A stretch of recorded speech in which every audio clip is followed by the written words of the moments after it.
Hello, I am so excited to share a very important topic with you. Prescribed but deadly opioid drugs for pain. My name is Diane Baer and I'm a chronic pain physiotherapist. Americans are exposed to a huge epidemic of opioid use. According to the CDC, prescription drugs for pain cause more than 16,000 deaths annually, translating to 44 deaths per day. Sadly, the victims are not just drug abusers, but average people like you who suffer from pain.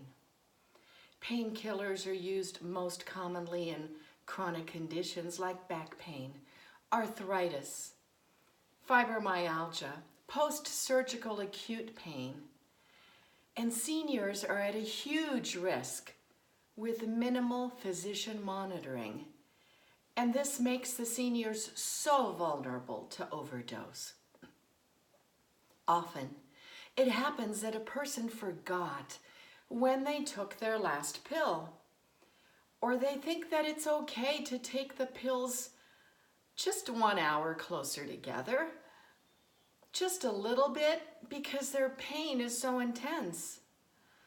Among the immediate side effects that someone would experience is a sense of calm and drowsiness, making them very susceptible to unclear thinking. Higher doses or close frequency of dosing slows down breathing, reduces oxygenation in air, and can result in death. Abdominal cramping, nausea reduces appetite, leading the way to dehydration and potential death.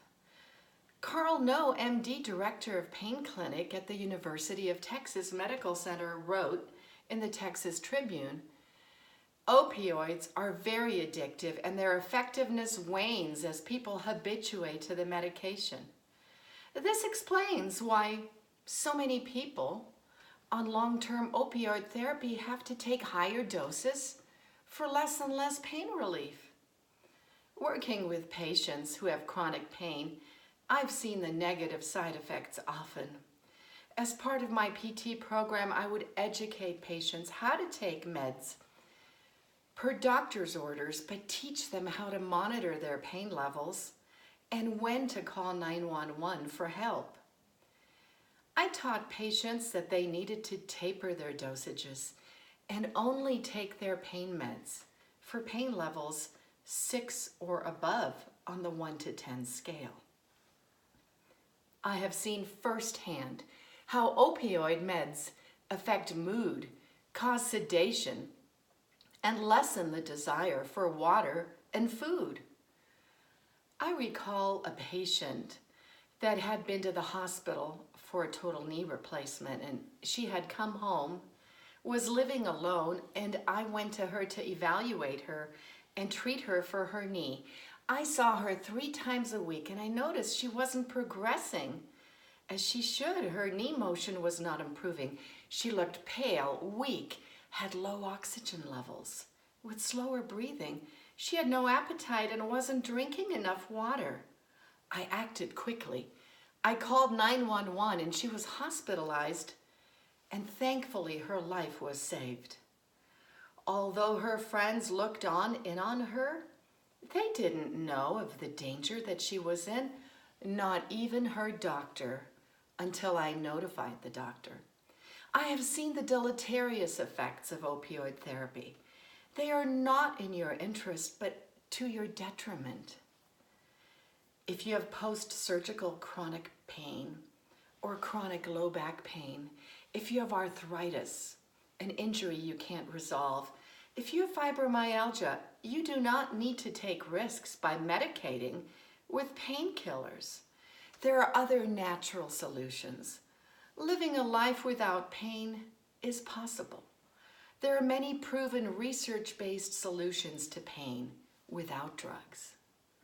If you are looking for alternatives that are safe, proven, and get to the underlying cause of your inflammation and chronic pain, I can help you. If you would like to prevent the long-term effects of chronic inflammation and get to the root causes of your condition, if you want information on how to erase pain, sign up for a free phone consultation. Act now. Go to my calendar on Facebook, Virtual Tele PT, or my website, dianebearpt.com. And don't forget to sign up for my future releases on this channel.